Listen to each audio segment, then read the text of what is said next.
Sarap. Aho. Sarap ng ating mukbang. Eto na po, yung pinost ko nung nakaraang linggo mga kanayon. Tikling, 12 piraso. Hindi ko pa siya naluto kasi nga nilinisan ko muna at uunti-untiin ko. Dahil hindi ko na naman alam kung kailan hulit ako makakabili nito. Ayan po. Nabasa ko nga po yung ilang comment ng ating mga kanayon na masarap daw ito dahil nasubukan na nila sa lechon.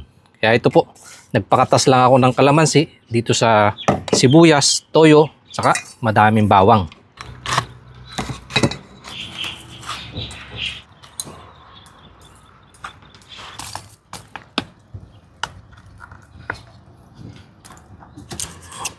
Habang hinihintay ko po yung lechon, isasabay ko na din ho itong ibang request ng ating mga kanayon para may sabaw naman. Kasi masarap nga din daw po yan sa sinampalukan. Sarap ng kanyang usbong. At madami pa ho ako dito, hindi ko pa siya lulutuin. Kaya kung may request ka din, comment mo lang below para sa susunod, kayo naman po ang magawan ko ng video. Konting pampalasa.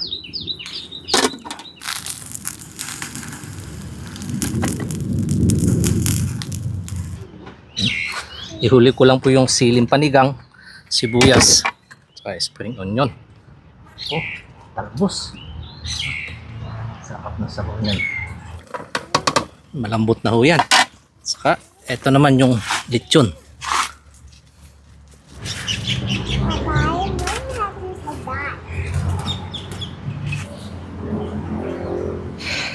Tinanghali po nang gising kanina si baby kanayon. Kaya ako po muna nagbantay. Pansin niyo po may maingay pag nagluluto ako kanina. Ito po. Gusto din daw niyang makisama sa mukbang. O, pray muna tayo anak. Thank you Lord sa blessing na pinagkalob sa amin. Bless this in Jesus' name. Amen. Don't forget to tell Ate Dog me when he go to school. Okay. You telling the camera. Oh, napakalasa. You telling the camera. Ayan. Kanina pa ho niya. Hinihintay ito eh. Hot, oh. You burn me. You burn my skin. Hindi na oh. Sarap. You just burn my skin. Oh, sorry. Oh, get it more if you want. Nahilig din ho kasi ito sa mga ganito eh. I want more sabaw. Sarap. Ito po yung ating sinampalukan, no? I want that one. I want that bird. Oh, ito na. Gusto daw po niya yung lechon. Lechon manok. Lechon manok. Ibon. Ibon manok. Ang lambot oh. Hold it. Yan. Then cheers. Cheers muna. Kinagat mo na agad. Ami. Cheers. Yes, cheers. Ang lasa. Cheers. I said cheers. Nag-cheers na tayo.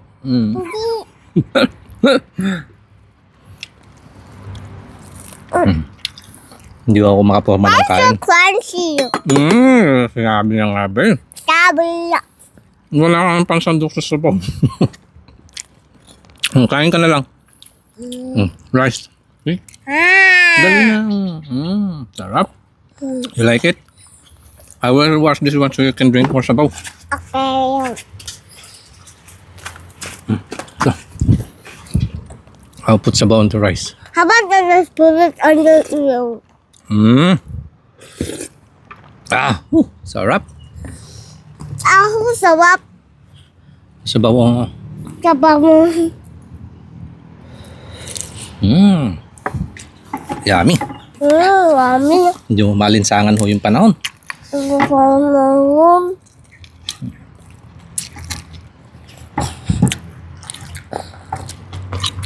Sarap. Sarap. I will get that one if you will not eat it.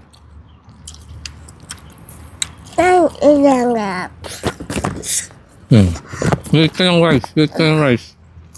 Akin naman itong isa. Ayun. Lutong. But we don't have the crunchy one. I don't want the soft one naman. You want the crunchy? Yeah. Ayan o, may crunchy ka na. Asa sa'yo? Crunchy. Gusto niya yung malutong.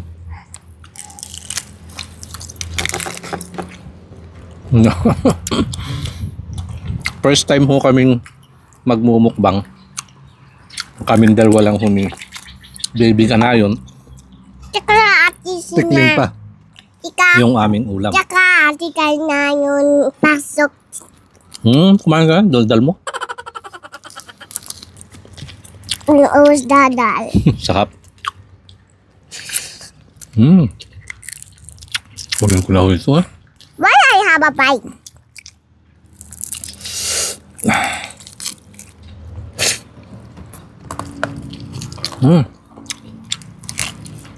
Sakap.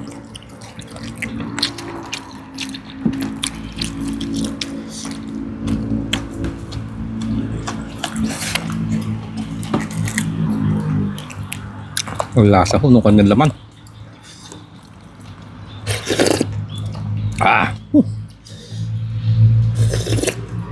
Do you like our mukbang? Say, look at the Kanayon. Do you like our mukbang? Nag-i-enjoy ho siya sa pagngat-ngat ng tikling. Sabaw. Yan ko na ho muna. Init. Yan ko na ho muna tatapusin mga Kanayon at medyo matagal-tagal tong aming mukbang. Etong anak ko nagngangat-ngat. Dali na, tanggalin mo muna. Sabaw muna. Yan. At saka rice. I want more sabaw. Oo, sige, rice. Saka ibon. Tikling. I will give you more sabaw. Gustuhan niya ho yung sabaw. Hey. Sarap. Ahu. Sarap ng ating mukbang. Ahu. Aming mukbang na tikling.